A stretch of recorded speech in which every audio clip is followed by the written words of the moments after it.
Ko himen ko para bayid how try Jesus Christ.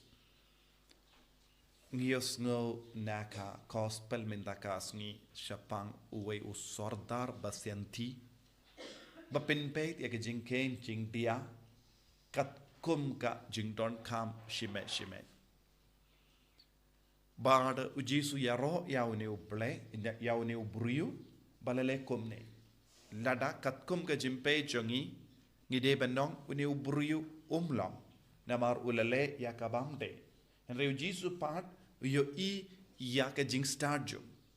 Jing start ban kamai ya ka hok.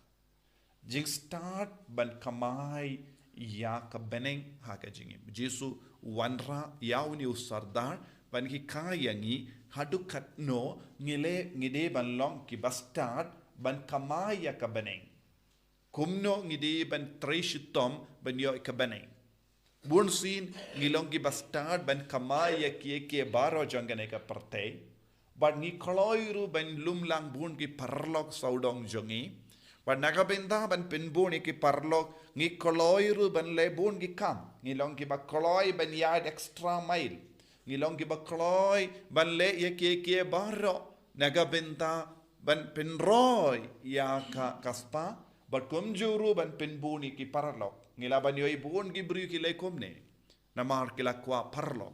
Henry Jisu padu wong ladangi long ki parlok ngilong ki Bastad hagane ka door ban pinroy ya kaspa ne pinbiang ya lade ne ban pinroy ya ki parlok saudong jangi hadu katno ngide ban treshitam ban pinroy ya ka jinga ejong oblay ka jingkui jong oblay ha ka jingim born ki brio ki haka jingale jongi ban penroy parlok ki ngopru haka pop nagabenda ban penhuni ki parlok ki koloi ban le kano ka kam tenten ki kam kaba miadeshu bat ka sur jong ka Bneng kanra ki le na marba ki ting bandu ya ki parlok uni usardaro la le kane na maruong ban trengam nang ban pu ngam nang ban krong ngam nang bat tangkawe unang ula ban pinbun parlok.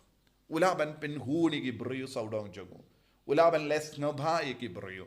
Bad haba ula les ngabha hagane ka door. Wad haba ula do no ka kam don ki parlok ila pidyang yawu haka por ukit kata ka kamram ne ka kardan ula leis ne ki way.